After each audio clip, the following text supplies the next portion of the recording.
Sir, thank you for giving me an opportunity to speak on this bill. Sir, 22 lakh बच्चे, रोज 18 घंटे की मेहनत, एक 3 घंटे का एग्जाम, लेकिन एक कैमरा फोन, व्हाट्सएप पर एक मैसेज, टेलीग्राम पर एक पीडीएफ, रात 2 बजे पेपर लीक, सब खत्म, स्टूडेंट की सारी मेहनत बर्बाद। Therefore, sir, I rise today to speak wholeheartedly in support of the students of India and to welcome the Public Examination Amendment Bill 2026। Sir, paper leak जैसी सीरियस बीमारी का परमानेंट इलाज करना होगा। जैसे कैंसर का इलाज क्रोसिन खिलाकर नहीं किया जा सकता, ठीक वैसे ही पेपर लीक जैसी प्रॉब्लम का इलाज मीडिया साउंड बाइट से नहीं बल्कि इंस्टीट्यूशनल सॉल्यूशन से होगा, जो आज हमारी सरकार इस बिल के माध्यम से करने जा रही है by introducing India's first ever anti paper leak framework. सबसे पहले मैं नीट के स्टूडेंट्स को कुछ कहना चाहूंगा। आपका गुस्सा जस्टिफाइड है, आपकी पेन रियल है और आपको एग्जामिनेशन सिस्टम से जो कंप्लेंट है वो कंप्लेंट भी जेन्युइन है। Your voice matters. और जब आपने अपनी चिंता व्यक्त करी, अपना दर्द बताया, when you demanded, the honourable prime minister heard that demand, not just as a prime minister but also as a guardian, परिवार के मुखिया की तरह उस बात को सुना। Students demanded, government acted, historic decisions taken, systems changed. Sir, जब एक स्टूडेंट नीट जैसे पब्लिक एग्जाम की प्रिपरेशन करता है तब वो अकेला तैयारी नहीं करता, उसका पूरा परिवार प्रिपरेशन करता है। माँ अपनी छोटी छोटी जरूरतें रोक देती है, घर का बजट कम करती है, पिता फैमिली की सेविंग्स को कोचिंग फीस, रेंट और टेस्ट सीरीज पे खर्च करता है, फैमिलीज को लोन तक लेना पड़ता है और स्टूडेंट खुद कोटा, जयपुर, चंडीगढ़, दिल्ली, पटना जैसे शहरों में जाकर घर से दूर रहता है, दिन में 18-18 घंटे पढ़ता है, रात 2 बजे तक पढ़ाई करता है और फिर अलार्म लगाकर सुबह 5 बजे क्लासेस के लिए उठ जाता है।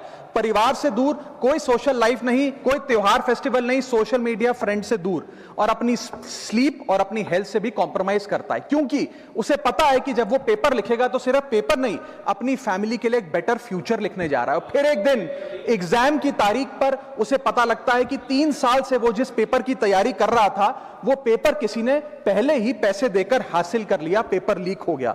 और इस समय सर सिर्फ पेपर लीक नहीं होता, उस स्टूडेंट का मेहनत, उसकी ड्रीम्स, उसकी सेल्फ बिलीफ, उसका ट्रस्ट, उसकी एस्पिरेशंस, ये सब लीक होती हैं और उसकी मेंटल और फिजिकल हेल्थ पे असर पड़ता है। I understand that pain sir, because मैं खुद भारत के अभी कुछ साल पहले ही भारत के एक पब्लिक एग्जामिनेशन सिस्टम का स्टूडेंट रहा, चार्टर्ड अकाउंटेंसी का।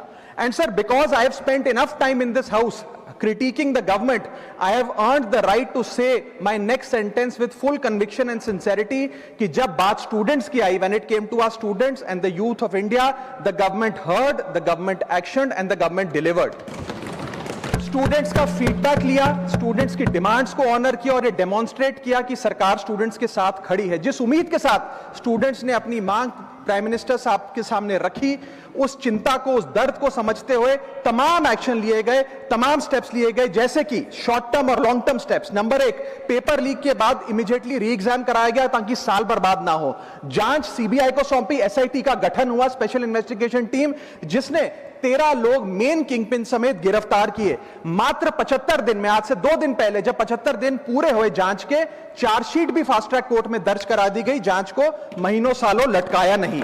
47 नेशनल टेस्टिंग एजेंसी के ऑफिसर्स को शंट आउट किया गया, एजुकेशन सेक्रेटरी का तबादला हुआ, यहां तक कि मॉरल ग्राउंड्स पे हमारे ऑनरेबल होम एजुकेशन मिनिस्टर ने इस्तीफा तक दिया और स्टूडेंट प्रोटेस्टर्स के खिलाफ जो केसेस थे उन्हें विड्रॉ किया गया। बीरीड फैमिलीज जिसके अपने किसी घर के बच्चे को, किसी स्टूडेंट को खो दिया, उसको कॉम्पनसेशन दी जा रही है। एग्जाम सिक्योरिटी प्रोटोकॉल्स को स्ट्रेंथन किया जा रहा है और अगली बार से यह नीट का पेपर ओएमआर शीट से नहीं बल्कि फुल्ली कंप्यूटर बेस्ड टेस्टिंग से कराया जाएगा ताकि remotest chance of paper leak भी एलिमिनेट कर दिया जाए। इसी के साथ साथ सरकार ने एक हाई पावर टास्क फोर्स का गठन किया है जो फर्दर रिफॉर्म्स अंडरटेक करेगी कि भारत के पब्लिक एग्जामिनेशन सिस्टम की इंटेग्रिटी को कैसे प्रिजर्व और प्रोटेक्ट किया जाए। और इसमें इंडिया के मोस्ट अक्लेम्ड एक्सपर्ट्स जैसे कि नंदन नीलकनी साहब को समिति में डाला गया है। इसी के साथ साथ डेटरेंस क्रिएट करने के लिए, अपराधी के मन में खौफ पैदा करने के लिए एक ऐसा कानून लेकर आज सरकार सदन में आई है जिसके पास होने के बाद कोई अपराधी सपने में भी यदि पेपर लीक करने का सोचेगा तो उसकी रूह कांप जाएगी। पहली चीज, पेपर लीक को एक इंडिविजुअल द्वारा किया गया क्राइम नहीं, बल्कि एक ऑर्गेनाइज्ड सिंडिकेट नेटवर्क द्वारा किए गए क्राइम के तौर पे ट्रीट किया जाएगा, जिसमें इनसाइडर हो, कोचिंग माफिया हो, लॉजिस्टिक वेंडर हो, प्रिंटिंग प्रेस हो, सॉल्वर गैंग हो, एग्जाम ऑफिशियल्स हो, सब पर कार्रवाई होगी। सबको दोषी करार देने के बाद, गिल्टी करार देने के बाद 10 साल तक की जेल होगी और 10 करोड़ रुपए तक का जुर्माना लिया जाएगा। सारे ऑफेंसेस को cognizable, non bailable, non compoundable बनाया गया। एक स्पेशल टास्क फोर्स का गठन किया गया कि अब कभी भी यदि पेपर लीक की संभावना भी उत्पन्न होती है तो यह स्पेशल टास्क फोर्स जांच करेगी और यह इन्वेस्टिगेशन सालों साल नहीं लटकाई जाएगी। 2 महीने के अंदर अंदर से इस इन्वेस्टिगेशन को कंप्लीट करना होगा। और इसी के साथ साथ फास्ट ट्रैक कोर्ट्स का गठन किया, जो ये इंश्योर करेंगे कि इसमें स्पीडी ट्रायल हो, डे टू डे ट्रायल हो, स्पेशल पब्लिक प्रोसिक्यूटर होगा, 3 महीने में पनिशमेंट सुनाई जाएगी। सर मैं बता दूं, हमारे देश में fast track courts heinous crimes के लिए बने हैं, जैसे कि क्राइम्स अगेंस्ट वुमेन, रेप और पॉस्को जैसे अपराध के लिए। आज हमने पेपर लीक को उस हिनियस क्राइम्स की कैटेगरी में ला खड़ा किया है सर। इसी के साथ साथ सर, इंस्टीट्यूशनल और systematic reforms will demonstrate zero tolerance towards paper leak, और इससे भारत की इंडियन पब्लिक एग्जामिनेशन सिस्टम की इंटेग्रिटी को हम प्रिजर्व और प्रोटेक्ट कर पाएंगे। ये सब इसलिए हुआ because sir there is nothing more important than the students and their future. Sir their voices mattered, their voices were heard and systematic and systemic changes have been brought in. उनकी आवाज को, students की आवाज को कोई political challenge नहीं, बल्कि एक परिवार की भीतर की चिंता की तरह समझकर, जैसे घर के बच्चे घर के बड़े से अपनी चिंता व्यक्त करते हैं, दर्द व्यक्त करते हैं, डिमांड्स रखते हैं, ठीक वैसे ही सरकार ने ये तमाम फीडबैक लेते हुए एक्शन लिया। Sir Benjamin Franklin, American philosopher, statesman, diplomat रहे, उन्होंने कहा था, well done is better than well said. सालों तक इस देश में पेपर लीक होता आया, लेकिन सिर्फ डिस्कशन और सिर्फ साउंड बाइट हुई। आज एक्शन हो रहा है, सिस्टमैटिक रिफॉर्म्स आ रहे हैं और भारत का पहला एंटी पेपर लीक फ्रेमवर्क बनके तैयार है और आपके सामने है। सर इसी के साथ साथ पेपर लीक किसी एक पार्टी का, किसी एक सरकार का ऑफिसर या मिनिस्ट्री की देन नहीं है, और ये कोई 2026 का फिनोमेना भी नहीं है। सर मैं बता दूं कि सर जब बात अकाउंटेबिलिटी की हो, मोरालिटी की हो, जवाबदेही की हो, तो इसलिए इससे जब बात अकाउंटेबिलिटी की हो, मोरालिटी की हो, जवाबदेही की हो, तो सर ये इससे तय नहीं होना चाहिए कि पेपर लीक कौन से राज्य में हुआ, कौन सी मिनिस्टर के अंडर हुआ, कौन सी पार्टी में हुआ, क्योंकि ये एक पैन इंडिया ऑर्गेनाइज्ड क्राइम है, क्रॉनिक डिजीज है। मैं ये बात इसलिए कह रहा हूं क्योंकि 19 जुलाई 2026 को, आज से मात्र 10 दिन पहले, पंजाब के अंदर एक फार्मेसी ऑफिसर रिक्रूटमेंट का एग्जाम हुआ। उसमें मैसिव इरेगुलरिटीज देखी गई, ब्लूटूथ डिवाइसेस के माध्यम से लाइव चीटिंग चल रही थी, और चीटिंग सिंडिकेट वो चीटिंग फैसिलिटेट कराने के लिए 13-13 लाख रुपए का रेट चार्ज कर रहा था। यही नहीं सर, आम आदमी पार्टी की सरकार जब पंजाब में बनी तब से अभी तक नायब तहसीलदार के एग्जाम में इरेगुलरिटीज देखी गई और लार्ज स्केल चीटिंग हुई।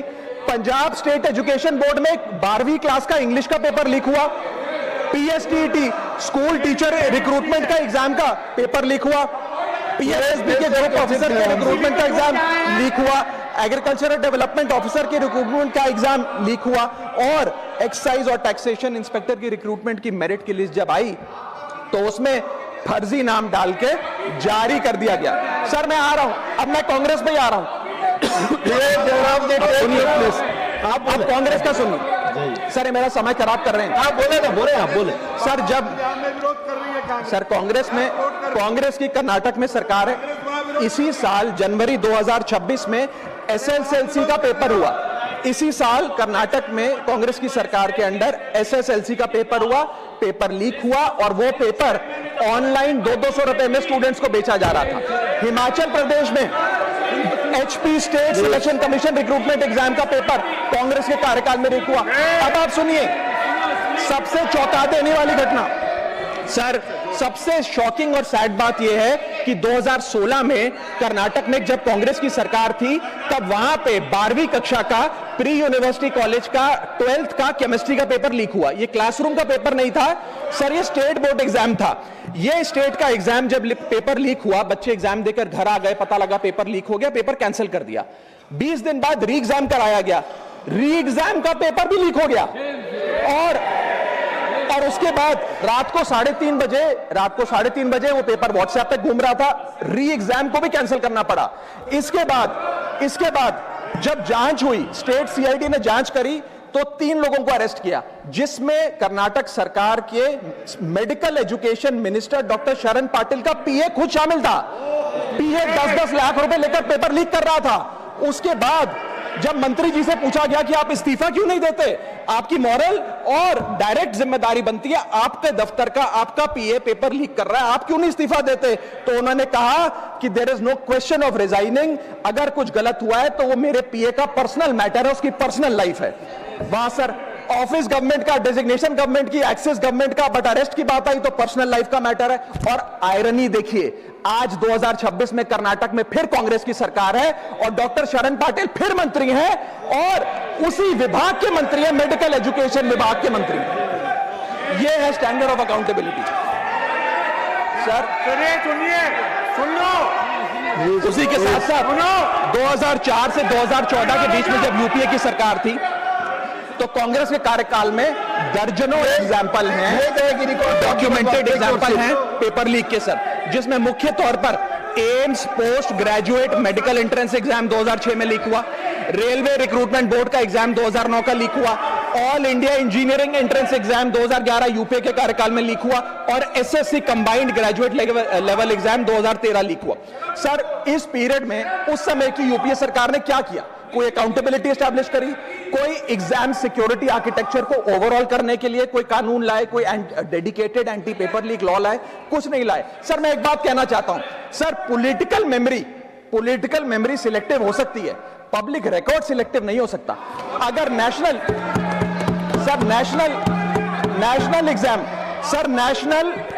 एग्जाम का पेपर लीक अगर नेशनल क्राइसिस है, जो कि है, तो सर ऑपोजिशन रूल्ड स्टेट का पेपर लीक एक लोकल इंसिडेंट कैसे हो सकता है? सर स्टूडेंट में तो फर्क नहीं होता। अगर नीट के स्टूडेंट्स का पेन जेन्युइन है, जो कि जेन्युइन है, तो सर पंजाब के फार्मेसी एग्जाम के स्टूडेंट्स का और कर्नाटक के एसएलसी एग्जाम के स्टूडेंट्स का पेन भी जेन्युइन है। स्टूडेंट का पेन पार्टी देखकर चेंज नहीं होता और ठीक उसी तरह रिफॉर्म और अकाउंटेबिलिटी भी पार्टी देखकर चेंज नहीं हो सकती। अब मैं स्टूडेंट्स के बारे में कुछ कहना चाहता हूं। सर देयर वॉइस मैटर्स, उनकी मांगे जायज हैं। सर स्टूडेंट्स द्वारा प्रोटेस्ट करना, सवाल पूछना, डिमांड रेस करना, कोर्ट जाना, पीसफुल मार्च निकालना, ये सब उनका संवैधानिक अधिकार है और ये करना भी चाहिए। लेकिन सर स्टूडेंट का प्रोटेस्ट स्टूडेंट का रहे, किसी पॉलिटिकल पार्टी की रैली ना बन जाए, वे अपना माइक किसी को आउटसोर्स ना करे, क्योंकि सर स्टूडेंट की लड़ाई तो एग्जाम सिस्टम को सिक्योर बनाने की है, नेताओं की लड़ाई अपनी सोशल मीडिया रीच बढ़ाने की है। सर जब पॉलिटिकल लीडर्स प्रोटेस्ट के टाइम पर बैरिकेड के आगे स्टूडेंट को भेज खुद कैमरे की सेफ साइड पे रहें, तो उनसे पूछिए कि रिस्क मेरा और रील तुम्हारी, ये पार्टनरशिप कैसी? सर स्टूडेंट का मूवमेंट स्टूडेंट के फ्यूचर के लिए है, किसी फ्लॉप पॉलिटिकल पार्टी के कमबैक के लिए नहीं है सर। और जो पॉलिटिकल पार्टी के अपने खुद के फ्यूचर का आता पता नहीं, वो स्टूडेंट के फ्यूचर की क्या लड़ाई लड़ेगी? सर स्टूडेंट्स को जस्टिस चाहिए, पॉलिटिकल पार्टी को फुटेज। स्टूडेंट को एग्जाम सिक्योर करना है, पॉलिटिकल पार्टी को वायरल क्लिप। स्टूडेंट का सवाल फ्यूचर का है, नेता का कैलकुलेशन अगले इलेक्शन का। इसीलिए मैं ऑपोजिशन पार्टीज को कहना चाहता हूं, don't use students emotion for your political promotion. ये लड़ाई बीजेपी वर्सेस कांग्रेस नहीं है, ये लड़ाई मेरिट वर्सेस माफिया की है, मेहनत वर्सेस सेटिंग की है। और सर एक बात और, सर आज हमारे स्टूडेंट्स पर पढ़ाई का बहुत स्ट्रेस है। हमारे समाज ने, हमारी सोसाइटी ने आज बच्चों का, क्योंकि हम बेस्ट चाहते हैं, अपनी बच्चों से पढ़ाई संबंधित एक्सपेक्टेशन को प्रेशर में बदल दिया है। और ये प्रेशर सर स्कूल से ही शुरू हो जाता है। जब बच्चा 10वीं क्लास का बोर्ड का एग्जाम दे रहा होता है तो बोला जाता है ये क्रिटिकल ईयर है, अच्छे मार्क्स लाने हैं, नहीं तो स्ट्रीम नहीं मिलेगी, पूरा करियर बर्बाद हो जाएगा। 12वीं क्लास में जाता है तो प्रेशर और बढ़ता है, बोला जाता है ये लाइफ का टर्निंग पॉइंट है, आगे की जिंदगी कैसे डिसाइड होगी। जेईई, नीट, सीयूईटी, तमाम एंट्रेंस एग्जाम की तैयारी का प्रेशर अलग। और सर जब कॉलेज पहुंचता है तो एक अलग ही लेवल का प्रेशर होता है, उसको बोला जाता है सीजीपीए ठीक रखो वरना प्लेसमेंट नहीं मिलेगी। ये पूरी लाइफ का सवाल है, करियर का सवाल है, हर स्टेज पर प्रेशर का सिलेबस बढ़ता जाता है, बढ़ता जाता है, बढ़ता जाता है। और ओवरऑल सर इंडिया में कंपटीशन बहुत फास्ट स्पीड पे बढ़ रहा है, लेकिन उसी के साथ साथ कंपैरिजन भी बहुत फास्ट स्पीड पे बढ़ रहा है। सबसे पहले जब बच्चा स्कूल जाता है तो अपने स्कूलमेट्स क्लासमेट से कंपैरिजन होता है, कोचिंग सेंटर जाता है तो वहां कोचिंग सेंटर के स्टूडेंट से कंपैरिजन होता है, ऑल इंडिया रैंकर से कंपैरिजन होता है, घर आता है तो पड़ोसी और रिश्तेदारों के बच्चों से कंपैरिजन होता है। ये कंपैरिजन मोटिवेशन नहीं सर, प्रेशर और स्ट्रेस में बदलता जा रहा है। सर जैसे 3 इडियट्स पिक्चर में कहा था ना, काबिल बनो कामयाबी झक मारकर पीछे आएगी, ठीक उसी तरह समाज को, हम सबको, अगर कोई स्टूडेंट चिंतित दिखे, स्ट्रेस में दिखे, उसे कहना चाहिए कि एग्जाम इंपॉर्टेंट है लेकिन तुम एग्जाम से ज्यादा इंपॉर्टेंट हो सर, क्योंकि घर स्टूडेंट का सेफ स्पेस होना चाहिए सर, दूसरा एग्जाम सेंटर नहीं। और एक रैंक सर एक रैंक रिजल्ट डिसाइड कर सकती है बच्चे का, उसका फ्यूचर नहीं, वैल्यू नहीं, उसकी पूरी जिंदगी नहीं। और अंत में sir, I just take 1 more minute sir, अंत में मैं अपने वेल विशर्स को भी कुछ कहना चाहूंगा जो पिछले कुछ समय से मुझे कह रहे थे कि राघव आप नीट के इशू पर कब बोलोगे, आपको हम सुनना चाहते हैं। मैं बड़ी हम्बली कहना चाहता हूं सर, जब मैं ऑपोजिशन में बैठता था तब सवाल मेरा हथियार था, आज मैं ट्रेजरी बेंचेस पर बैठता हूं, आज सोल्यूशन मेरी जिम्मेदारी है। मैं भी रोज कैमरे के सामने आकर साउंड बाइट दे सकता था, लेकिन मुझे हेडलाइन नहीं सर, मुझे आउटकम चाहिए। और जब मैं ऑपोजिशन में था तब मेरा काम इशू रेस करना और सवाल उठाना था, और पूरा सदन और आप जानते हैं मैंने वो काम पूरी ईमानदारी से किया। लेकिन आज मेरा रोल कैमरा के सामने अटेंडेंस लगाने का नहीं है, मेरा role is my focus is to fix the system. इसीलिए मैंने अपने आप से एक वादा किया, I made a promise to myself कि मैं इस मुद्दे पर पार्लियामेंट में बोलूंगा, और उस दिन बोलूंगा जिस दिन हम प्रॉब्लम सॉल्व कर रहे होंगे, सोल्यूशन लेकर आएंगे, when the system is getting fixed. And today is that historic day when the system is getting fixed. और सर बिकॉज आज जो रिफॉर्म्स हम लेकर आए हैं, जो सरकार सदन में लेकर आई है, वो इतने जरूरी हैं क्योंकि इन रिफॉर्म से सिस्टम और मजबूत होगा, पेपर और सिक्योर होगा, एग्जाम फेयर होगा, मेरिट का सम्मान होगा, माफिया जेल में होगा, सरकार पहरेदार होगी, कार्रवाई दमदार होगी, स्टूडेंट्स की जीत होगी, माफिया की हार होगी। जय हिंद।